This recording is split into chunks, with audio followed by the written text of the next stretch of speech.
अक्सर स्टूडेंट को general test pass करते समय ट्रेड डिस्काउंट और कैश डिस्काउंट पे कंफ्यूजन होता है।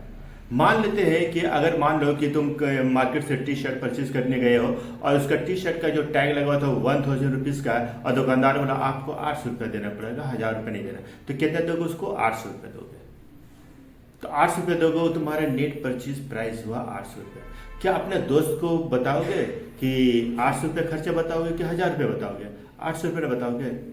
अब इसमें कंफ्यूजन होता है कि 200 रुपये कहाँ गया, 200 रुपये क्या हुआ, ट्रेड डिस्काउंट या क्या डिस्काउंट हुआ, क्या इसका एंट्री पास होगा? इसी के लिए हम लाए हैं आपको, पहले फॉर्मूला लाए हैं, फॉर्मूला समझिए, उसके बाद आपको हम प्रैक्टिकल क्वेश्चन बताएंगे जनरल टेस्ट का। ट्रेड डिस्काउंट और कैश डिस्काउंट, ये आपका है ट्रेड डिस्काउंट और ये है कैश डिस्काउंट। सबसे पहले वर्किंग क्या रहता है ट्रेड डिस्काउंट। अगर एक ही क्वेश्चन में ट्रेड डिस्काउंट और कैश डिस्काउंट दोनों है तो पहले याद रखोगे ट्रेड डिस्काउंट का कैलकुलेशन करोगे। तो जो प्राइस दिया रहेगा वो लिस्ट प्राइस या मार्केट प्राइस के नेम से दिया हुआ रहेगा, उसको लिस्ट प्राइस या मार्केट प्राइस बोलते हैं। तो अगर मान लीजिए 10% है तो अगर 30,000 रुपीज का मान लीजिए लिस्ट प्राइस है और 10% ट्रेड डिस्काउंट है तो भाई कितना आएगा? 3000। तो 3000 रुपीज हमारे पास मिल गया ट्रेड डिस्काउंट। अब ट्रेड डिस्काउंट तो लिस्ट प्राइस है 30,000 और 30,000 में से 3000 माइनस कर दोगे तो 27,000 रुपीज ये तुम्हारा हो गया, 27,000 रुपीज। तो 27,000 रुपया तुम्हारा क्या हो गया? Invoice price. अगर मान लेते कि कैश डिस्काउंट क्वेश्चन में नहीं है, ट्रेड डिस्काउंट तक ही है, तो जनरल टेस्ट पास करेंगे तो 27,000 लिखेंगे। और अगर क्वेश्चन में कैश डिस्काउंट भी है तो कैश डिस्काउंट है तो फिर हम लोग इनवॉइस प्राइस पर कैश डिस्काउंट निकलता है, यानी कि 27,000 पे निकालो। मान ली 27,000 पे 1% कैश डिस्काउंट है। कैश डिस्काउंट कब दिया था? अगर तुरंत कैश नगद पेमेंट कर रहे हो या समय से पहले पेमेंट कर रहे हो तो दुकानदार जैसे होता है कि आपको कैश डिस्काउंट भी मिलेगा। यानी कि इस तरह से समझो, जैसे कि दुकानदार बोला कि देखिए आप ट्रेड डिस्काउंट तो सबको मिलता है, उधार खरीदेगा तो भी ट्रेड डिस्काउंट देंगे, कैश भी खरीदेगा तो भी आपको ट्रेड डिस्काउंट देंगे। लेकिन अगर कैश डिस्काउंट कैश बेसिस पे खरीदेगा ना तो ट्रेड डिस्काउंट तो देंगे ही, लेकिन अगर कैश तुरंत पेमेंट कीजिएगा तो हम आपको और डिस्काउंट देंगे, और वो डिस्काउंट है कैश डिस्काउंट। उधार लेके जाइएगा तो सिर्फ ट्रेड डिस्काउंट मिलेगा। तो हम कहा कि चल भैया बाद में जो देंगे तो फिर हम अभी दे देते कैश, तो हमको डबल डिस्काउंट हो जाएगा।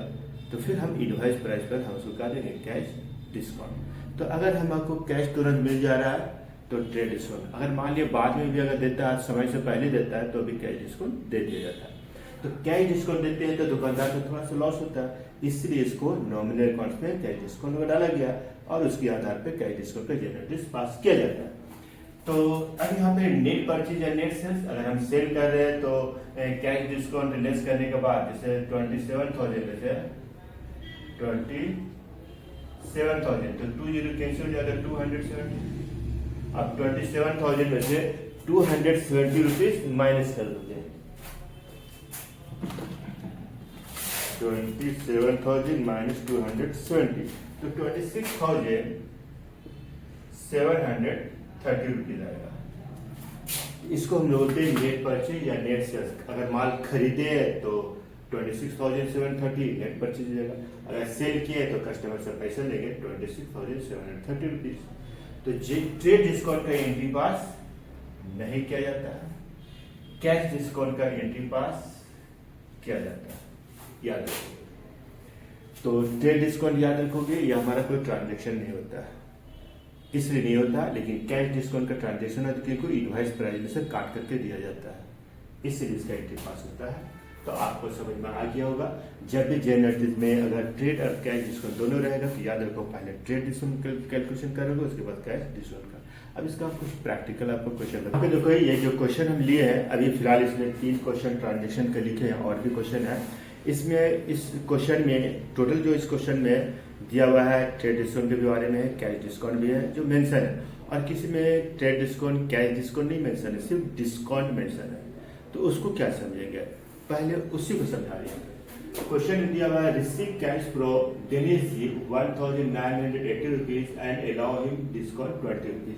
अगर क्वेश्चन में दिया हुआ कि दिनेश जी से 1,980 रुपये रिसीव किया और 20 रुपया डिस्काउंट, पैसा कौन रिसीव कर भाई? हम रिसीव कर रहे हैं, हम रिसीव कर रहे हैं तो हम डिस्काउंट देंगे ना अगला को, तो डिस्काउंट हम देंगे। तो मेरे लिए क्या एक्सपेंसिव पहले तो एंट्री पास करो कि कैश मेरे पास आ रहा है तो वो डेबिट होगा, कैश अकाउंट डेबिट।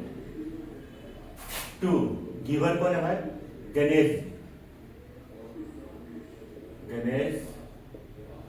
जी। तो अगर अकाउंट लिखना होगा तो कॉमा एस लगाने के बाद अकाउंट लिख सकते हो। अब देखिए डिस्काउंट कहाँ पे जाएगा, तो दो तरीका है यहाँ पे समझने का। एक तो हम कैश रिसीव किए तो हम डिस्काउंट दे रहे तो मेरे लिए एक्सपेंसेस, और नॉमिनल अकाउंट बोलता है एक्सपेंसेस को डेबिट कीजिए, तो हम यहाँ पे डिस्काउंट को डेबिट कर देते हैं। डिस्काउंट अलाउ, क्योंकि हम अलाउ कर रहे हैं, तो डिस्काउंट अलाउ अकाउंट डेबिट। अब 1980 रुपया कैश में डालेंगे, 20 रुपया डिस्काउंट में, और टोटल जोड़ करके होता है 2000 रुपया। अब बोलो सर यार 20 रुपये डिस्काउंट था 1980, तो 20 रुपये तो हम 1980 से घटा कर ना कैश में डालेंगे। नहीं, याद रखोगे जब भी अगर डिस्काउंट का पैसा अमाउंट दिया हुआ है तो पहले ही से कैश रिसीव में माइनस किया हुआ रहता है, इसलिए दोबारा माइनस मत करोगे। यानी कि हमको गणेश जी से 2000 रुपये लेना था, 20 रुपये डिस्काउंट, 1980 से हमको कैश रिसीव हो रहा, तो ये मेरे एक्सपेंसेस हो गया डिस्काउंट डेबिट। और अगर मान ली याद नहीं है तो याद रखोगे कैश जहां लिखोगे वहीं पे डिस्काउंट भी लिखोगे। कैश अगर डेबिट में लिखोगे तो डिस्काउंट को भी डेबिट में लिखोगे, लेकिन डेबिट में डिस्काउंट लिखोगे तो अलाउ लिखोगे। अगर कैश क्रेडिट में लिखोगे तो डिस्काउंट को क्रेडिट में लिखोगे, जिससे यहाँ लिखोगे paid cash to sellers 1950 rupees and discount allowed है 50 रुपीज।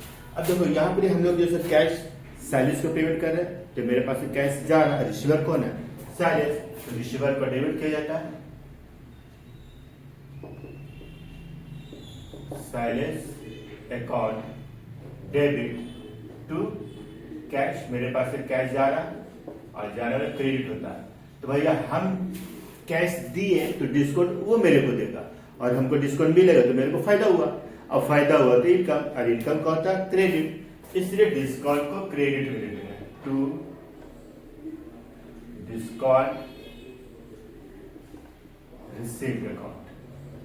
तो हम रिसीव किए इसलिए रिसीव लिख रहे हैं। अब दूसरा क्या तरीका है, कैश क्रेडिट में लिखाएगा तो डिस्काउंट भी क्रेडिट में लिखो, सबसे सिंपल। जब इस टाइप से क्वेश्चन में दिया रहेगा पहले ही से डिस्काउंट है, अब सर ये कौन सा डिस्काउंट है, याद रखो कि ये हमारा कैश डिस्काउंट होता है। जब पहले से सिर्फ डिस्काउंट लिखा हुआ अलाउ कर रहे हैं या डिस्काउंट रिसीव कर रहे तो वो कैश डिस्काउंट होता है, इसलिए इसका एंट्री पास किया जाता है। अब अमाउंट डालेंगे कैश में 1950 और डिस्काउंट में 50 रुपीज, और दोनों को ऐड कर देंगे तो 2000 डेबिट में, तो ये हमारा डेबिट में आ गया 2000 रुपीज। नरेशन तो फिलहाल जो है वो लिख सकते हो, यहाँ पे जो दिया उसका नरेशन लिख सकते हो। तो ये मेरा एंट्री हो गया 2 नंबर का कंप्लीट। थर्ड नंबर दिया साइलिस paid in cash 4900 rupees and allow him discount 100 rupees.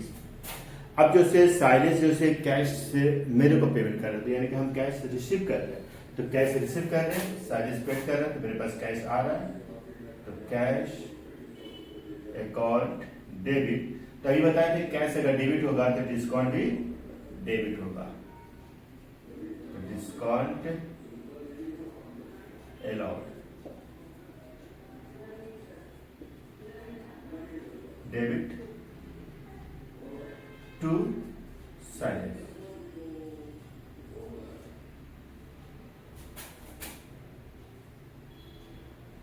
Silence का एच छूट गया था, साइलेंस अकाउंट। अब पैसे कितना लोगे, तो 4900, 4900 रुपये कैश में, 100 रुपया डिस्काउंट में, टोटल हो गया 5000 रुपया। तो 5000 रुपये तुम्हारा साइलेंस में आ जाएगा। तो ये एंट्री हो गया तुम्हारा कैश रिसिप्ट के हिसाब से बता दी, कैश पेमेंट के हिसाब से बता दी, एक और तुम्हारा रिसिप्ट के हिसाब से, तो रिसिप्ट के हिसाब से यहाँ पे बता दिया। अब हम आगे बता रहे हैं आपको ट्रेड डिस्काउंट और कैश डिस्काउंट की एंट्री। हमारा question number 4, purchase goods from Rajesh for cash at a list price of 20,000 at trade discount of 20%। सबसे पहले क्वेश्चन पहचानोगे कि गुड्स परचेज कर रहे हैं तो उधार में खरीद रहे या नगद में खरीदे, इसका पहचान हम पहले ही बता चुके हैं। तो अगर कैश लिखा हुआ है तो समझो कैश में खरीद रहे हैं। अब इसमें देखना है कि ट्रेड डिस्काउंट है, कैश डिस्काउंट के बारे में मेंशन नहीं है, तो तुरंत ध्यान दो ट्रेड डिस्काउंट का तो एंट्री पास होगा नहीं, उसको भूल जाओ कि ट्रेड डिस्काउंट नहीं पास करना। नॉर्मल जो हमको पास करना है वही पास करेंगे। क्या भैया हम खरीदे हैं, गुड्स परचेज किए, उधार में ये कैश में खरीदे, purchase account debit to cash, ये एंट्री पास करने को कहते।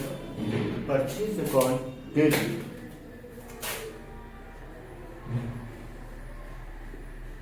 Purchase account debit to cash. जो नॉर्मल एंट्री पास करते हो बस वही नॉर्मल एंट्री पास कर देना जिसमें केवल ट्रेड डिस्काउंट लिखा रहेगा। तो purchase account debit to cash. अब यहाँ पर 20,000 यहाँ नहीं आएगा। बताए थे कि लिस्ट प्राइस में से ट्रेड डिस्काउंट घटाने के बाद जो इनवॉइस प्राइस आता उसी को लिखा जाता। तो हम लोग 20,000 का 20% अगर वर्किंग करते हो, यहाँ पर हम रफली से वर्किंग कर दे रहे हैं, 20% निकालोगे तो आ जाएगा 4,000 तुम्हारा हो गया ट्रेड डिस्काउंट। आप 4,000 को 20,000 में से माइनस कर दोगे तो कितना आ जाएगा 60,000। तो 16,000 रुपये यहाँ पे पुट कर देना, 60,000 रुपीज। तो 16,000 रुपया हमारा ये हुआ, इसका एंट्री कंप्लीट। नरेशन यहाँ से लिख दोगे, परचेज अकाउंट टू कैश। समझ में आ गया होगा आपको। Second question, bought for cash goods of the list price of 10,000 from variety store। Variety store से हम लोग जैसे गुड्स खरीद रहे हैं जिसका लिस्ट प्राइस 10 रुपया है, less 10% trade discount and 5% cash discount. अब इसमें ट्रेड डिस्काउंट भी है और कैश डिस्काउंट भी है। तो ट्रेड डिस्काउंट को तो एंट्री नहीं होगा, कैश डिस्काउंट का एंट्री होगा। अब पहले हम क्वेश्चन में पहचानेंगे जो हम गुड्स परचेज कर रहे हैं कैश में नगर में, तो देखो कैश लिखा हुआ है, तो यहाँ कैश लिख किया है तो हम कैश में खरीद रहे हैं। अब यहाँ पे कैश डिस्काउंट है उसका भी एंट्री होगा। तो पहले एंट्री पास कर लो, उसके बाद अमाउंट डालो तो ज्यादा बढ़िया रहेगा। तो मेरे तो गुड्स खरीदे हैं, तो गुड्स मेरे पास आ रहा है, तो purchase account debit, purchase account debit. मेरे पास से कैश जा रहा है तो जाने वाला क्रेडिट, तो कैश अकाउंट। फिर हम बताए थे कि कैश अगर क्रेडिट में तो डिस्काउंट भी कहाँ आएगा, क्रेडिट में। एक ये रूल्स हो गया। और फिर एक्सपेंसेस और इनकम के हिसाब से गुड्स परचेज किए हैं तो भैया डिस्काउंट कौन देगा, हम खरीदे हैं दुकानदार से तो हम उसको पैसा देगा तो वो मेरे को डिस्काउंट देगा ना। तो मेरे को हो गया इनकम यानी कि डिस्काउंट रिसीव, तो क्रेडिट हो जाएगा डिस्काउंट रिसीव। अब इसका वर्किंग नोट पहले बताए थे ट्रेड डिस्काउंट निकालोगे टीडी, तो 10,000 का कितने परसेंट है, 10% ट्रेड डिस्काउंट है, तो ये आ जाएगा तुम्हारा 1,000 टीडी। इसके बाद में थे इनवॉइस प्राइस निकालोगे, तो इनवॉइस प्राइस निकालोगे तो 10,000 में से ट्रेड डिस्काउंट 1,000 लेस कर दोगे 9,000। इस 9,000 पे कैश डिस्काउंट कितना परसेंट है, 5%। ये हो जाएगा 450 रुपये। तो कैश डिस्काउंट 450 रुपये होता है, तो हम लोग कैश डिस्काउंट में डालेंगे 450 रुपया। अब कैश में कितना डालेंगे, तो 9,000 में से 450 माइनस कर देंगे। तो हम बताए थे नेट परचेज प्राइस या नेट सेल प्राइस निकालने के लिए equal to invoice price minus cash discount. तो इनवॉइस प्राइस मेरे पास 9,000 है और 9,000 में से 450 माइनस कर दोगे तो 8,550 आता है। तो कैश में 8,550 लिखोगे और दोनों क्रेडिट को जोड़ोगे तो डेबिट में 9,000 आ जाएगा। तो ये मेरा एंट्री कंप्लीट हुआ। जनरल यहाँ पे वर्किंग नोट कर दिए है, ये मेरा इनवॉइस प्राइस हो गया। तो पहले क्या बताया, ट्रेड डिस्काउंट पहले निकालोगे, ट्रेड डिस्काउंट को पहले लिस्ट प्राइस से माइनस कर दो तो इनवॉइस प्राइस आएगा। फिर इनवॉइस प्राइस का कैश डिस्काउंट 5% निकाल दिए, 450 आ गया। 450 को 9,000 से माइनस करोगे तो 8,550 आएगा। तो कैश में 8,550, कैश डिस्काउंट में 450 और टोटल हो गया 9,000 रुपया। तो आपको ये दोनों समझ में आ गया होगा। केवल ट्रेड डिस्काउंट रहेगा तो ये, और ट्रेड डिस्काउंट कैश डिस्काउंट रहेगा तो ये पास होगा। अमाउंट कैसे कैलकुलेशन होगा ये भी आपको समझा। नेक्स्ट क्वेश्चन नंबर 6 है, sold goods worth ₹2,000 to Akhtar at 10% trade discount. अब यहाँ पे गुड्स सेल किए अख्तर से। अब यहाँ पे कैश नहीं लिखा हुआ तो समझ जाओ कि उधार में सेल किए, क्योंकि सिर्फ नेम है, कैश नहीं है। तो ट्रेड डिस्काउंट तो एंट्री होता नहीं, हमने पास नहीं करेंगे, तो नॉर्मल एंट्री पास करेंगे। तो आफ्टर रिसीवर हो गया तो डेबिट, और मेरे पास गुड्स जा रहा है तो टू सेल्स। तो after record, after account debit to sales account. अब इसका यहाँ पे हम वर्किंग नोट कर रहे हैं, यहाँ पे वर्किंग नोट करने में तुम लोग एग्जाम में यहाँ पे मत करोगे, एंट्री कंटिन्यू पूरा एक फॉर्मेट में बनाओगे, एक फॉर्मेट में बनाओगे पूरा एंट्री, तो बीच में कभी भी वर्किंग डालोगे नहीं, उसको साइड में लिखोगे। यहाँ पे सिर्फ हम समझाने के लिए वर्किंग नीचे डाल रहे हैं। तो ट्रेड डिस्काउंट 2000 का 10%, तो 200 रुपीज आएगा। अब 2000 में से 200 रुपीज माइनस कर दोगे तो 1800 रुपीज निकल जाएगा। इसको बोलते हैं इनवॉइस प्राइस। आगे 1800 यहाँ पे डाल दोगे, तो यहाँ से नरेशन यहाँ पे लिख लोगे, ये कंप्लीट हुआ। ये तो सिर्फ ट्रेड डिस्काउंट है, एंट्री पास होते ही है। सेकेंड है 7 नंबर, sold to Mahesh for cash. यहाँ पे देखो महेश से हमने गुड्स बेच रहे, लेकिन कैश लिखा हुआ, कैश में बेच रहे। Worth 5,000 rupees less 10% trade discount and 5% cash discount. तो ट्रेड डिस्काउंट तो एंट्री नहीं होगा, लेकिन कैश डिस्काउंट तो होगा। तो पहले हम एंट्री पास कर लेते हैं। तो सेंड किए हैं तो कैश मेरे पास आएगा, तो कैश अकाउंट डेबिट। अब कैश डेबिट में तो मालूम पता, ये भी बताए थे कि डिस्काउंट भी डेबिट में आएगा। तो डिस्काउंट डेबिट में है तो यानी कि अलाउ कर रहे हैं, discount allow account debit to sales.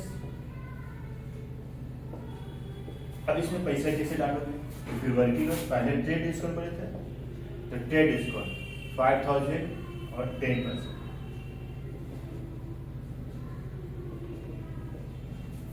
500। इसके बाद क्या निकालोगे, इनवॉइस प्राइस। तो 5000 माइनस 500, तो 4500 रुपीज इनवॉइस प्राइस। अब इनवॉइस प्राइस पे कैश डिस्काउंट, तो 4500 का 5%,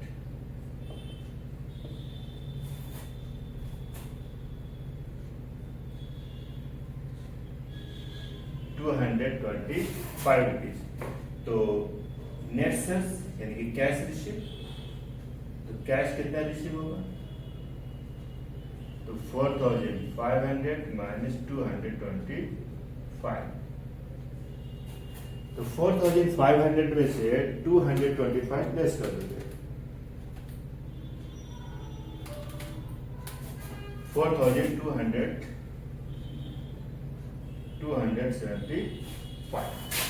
अब ये जो कैश रिसीव है वो कैश में डाल दोगे, 4275, और कैश डिस्काउंट दे दिया 225, और ये दोनों को ऐड करोगे तो 4500 आएगा। कैश डिस्काउंट में कैश डिस्काउंट वाला पैसा डालोगे, और लास्ट में जो हम पैसा रिसीव करें कस्टमर से वो पैसा कैश में। टोटल 4500 रुपये का माल था, ट्रेड डिस्काउंट लेस करने के बाद बेचा जा रहा था। तो फिलहाल आपको ये समझ में आ गया होगा, और 2 क्वेश्चन और रह गया है, तो 2 और आपको समझा दें। तो ये है तुम्हारा 1 number, purchase from Rajni bhai goods at list price of 12,000 at 10% trade discount and 2% cash discount. Cash was paid up to 50% of the amount. यानी गुड्स हम लोग परचेज कर रहे हैं तो उसमें 50% कैश पेमेंट कर दे रहे, 50% कैश पेमेंट नहीं कर रहे। तो याद रखोगे ट्रेड डिस्काउंट हम बताते हैं कि क्रेडिट कैश बेसिस पे बेचो, खरीदो, या फिर उधार पे खरीदो, लेकिन पूरे पे ट्रेड डिस्काउंट दिया जाता है। तो यहाँ पे 100% ट्रेड डिस्काउंट हम लोग निकालेंगे, लेकिन कैश डिस्काउंट जो 50% पेड कर रहे सिर्फ उसी पे निकलेगा। तो इसका एंट्री क्या बनेगा, तो इसका एंट्री बनेगा कुछ परचेज कर रहे हैं तो परचेज अकाउंटेड और टू कैश, क्योंकि 50% कैश में है और 50% उधार पे है, तो उधार पे तो नाम आ जाएगा। तो रजनी भाई से खरीद रहे तो गिवर हो गया, तो टू रजनी भाई अकाउंट। और कैश डिस्काउंट है तो कैश क्रेडिट में है तो डिस्काउंट भी क्रेडिट में होगा, क्योंकि कैश डिस्काउंट हमको रिसीव हो रहा है। Discount received account. अब इसमें पैसा कैसे डालना है, देखो वर्किंग करते हैं। यहाँ पे वर्किंग नोट 8 नंबर का सबसे पहले बताए थे ट्रेड डिस्काउंट निकाला जाता है, तो 12,000 का 10%, 1,200 आएगा। इसके बाद बताए थे इनवॉइस प्राइस निकालना, तो 12,000 में से 1,200 माइनस कर दोगे तो कितना आएगा 10,800, तो 10,800 आ जाएगा। अब 10,800 आ गया तो इस पे कैश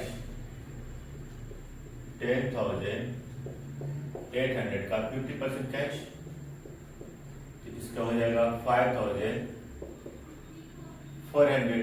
अब इस पे कैश डिस्काउंट 5,400 का 2%,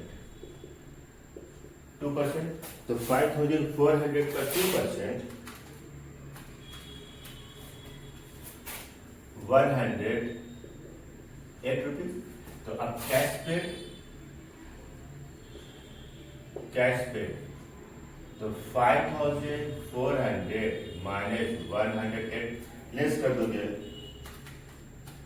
तो 5,292। अब ये हो गया तुम्हारा कैश पे, तो क्रेडिट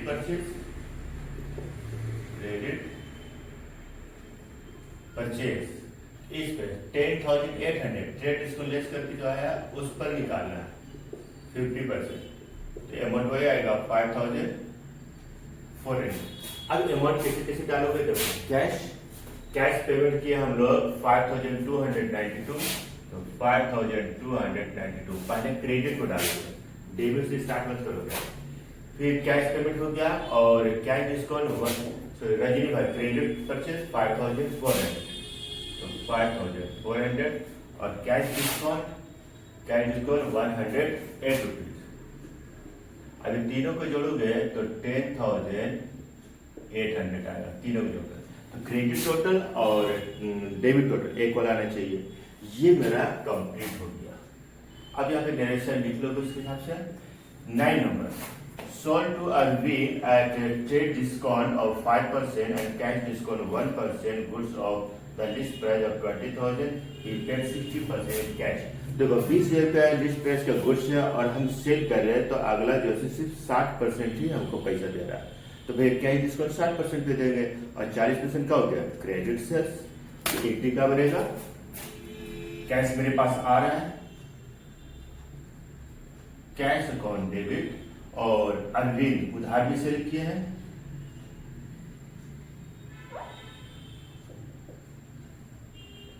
अरविंद अकाउंट डेबिट और डिस्काउंट अलाउड अकाउंट डेबिट, थोड़ा बढ़िया से लिख देते हैं, टू सेल्स फंड। अब इसमें अमाउंट कैसे लोगे, तो वर्किंग नोट में यहाँ कर देंगे 9 नंबर। सबसे पहले ट्रेड डिस्काउंट बोले निकालोगे, तो 20,000 ट्रेड डिस्काउंट 5%, तो 1,000 आएगा। फिर इनवॉइस प्राइस निकाल लोगे, 20,000 में से 1,000 लेस कर दूंगा, 19,000। और कैश तो 19,000 60%, तो 19,000 का 60% 11,400। अब इसकी कैश डिस्काउंट 11,400 पे, तो कैश डिस्काउंट 1% था, तो 140 रुपीज। अब कैश रिसीट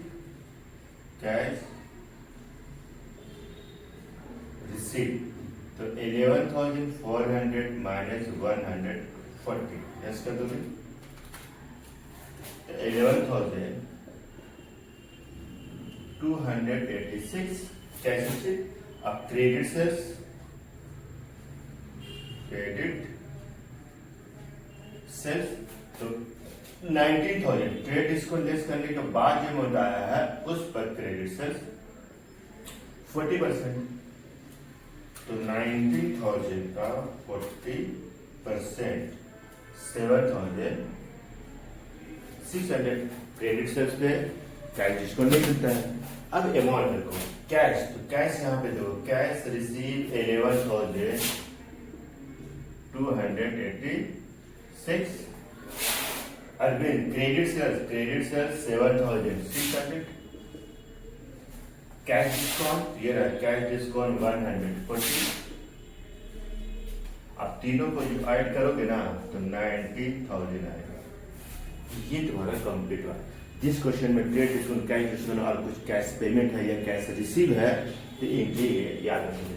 परचेज के केस में परचेज डेबिट में रहेगा और तीनों क्रेडिट होगा। सेल्स के केस में तीनों ऊपर डेबिट में रहेगा और सेल्स क्रेडिट में रहेगा। इस चीज को याद रखोगे। तो आपको शायद समझ में आ गया होगा। मैंने वर्किंग नोट भी क्लियर कर दी है और ये 11 नंबर 12A था इलस्ट्रेशन, उसका सारा एक साथ हम क्वेश्चन बता दिए हैं जितना भी ट्रांजेक्शन दिया हुआ था। हालांकि क्वेश्चन में डेट दिया हुआ है, लेकिन हम यहाँ पर 1-2 करके लिखे। डेट तो मालूम है कि डेट का कॉलम में डेट डाल देना है। अब इसी तरह और भी गुड्स जो से आग से जल जाता है या गुड्स चोरी हो गया या कैश चोरी हो गया या रेलवे से गुड्स मंगा रहे हैं तो एक्सीडेंट के कारण से गुड्स डैमेज हो गया है, इंश्योरेंस कंपनी से क्लेम करने पर पैसा मिलेगा, कितना मिलेगा, या इंश्योरेंस नहीं किया हुआ है तो कितना लॉस होगा, ये सब हमको नेक्स्ट वीडियो पे बताएंगे। Thank you.